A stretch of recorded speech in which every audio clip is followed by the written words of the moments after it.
Hello, welcome to another video of thermodynamics. In this video, you're going to see how to derive TDS relations based on the first law of thermodynamics.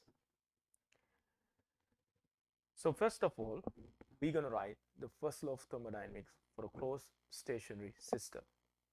So if you write the first law of thermodynamics, Q minus W equals delta U. So Q is the net heat input, W is net work output, and delta U is the change of internal energy.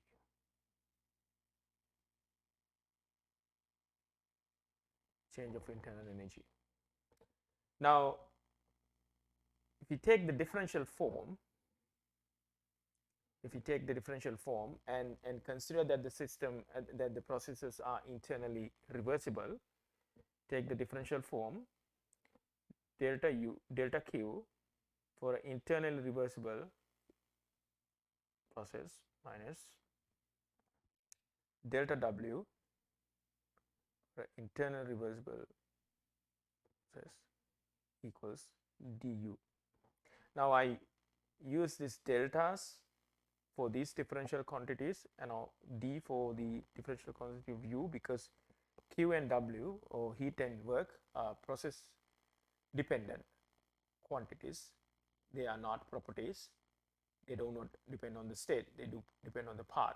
So that's why, to signify that, we use delta instead of d. For internal reversible process, we can write dq, internal reversible process, by using the Clausius inequality. We can write dq is equal to T ds, because I'll go a step back. Actually, we learned that in one of our previous videos, we learned that ds is equal to dq over t, right? By multiplying the other side, both sides, by t, we can get dq for a internally reversible process is equal to t times ds, tds.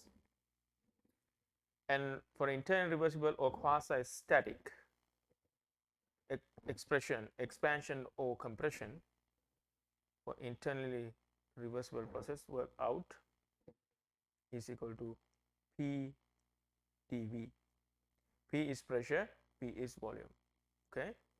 Now I can substitute that into this equation 1.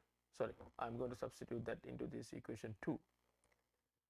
I can write T ds, substitute into 2, T ds minus P dV equals du.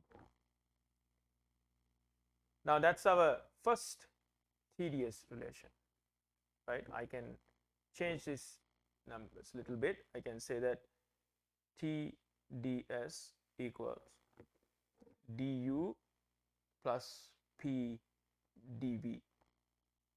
That's my first TDS relation. And all of us know that there's a quantity called enthalpy. Enthalpy, specific enthalpy H, is equal to internal energy plus pressure times specific volume, right? This is enthalpy, internal energy, pressure, and specific volume. So I can derivate this in writing dH is equal to du. Now this is a multiplication of two variables. So I can use the multiplication rule in differentiation. I can use v times dp plus p times dv.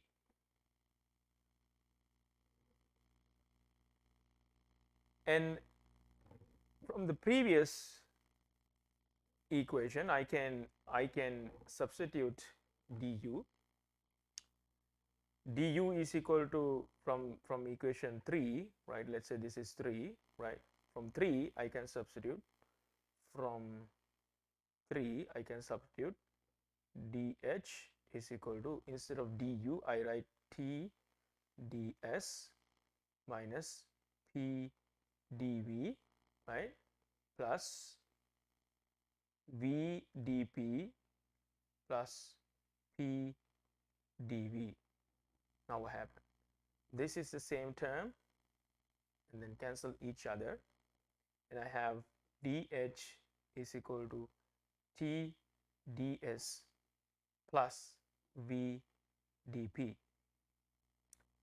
I can rearrange so that the TDS is solve for TDS. TDS is in left hand side of the equation. I can write TDS equals dh minus v dp. Now this is my equation B, which is the second TDS relation. So if I write those two together in a different color, let's pick this, T ds equals du plus p dv, T ds equal dh minus v dp. And those two equations are called TDS relations.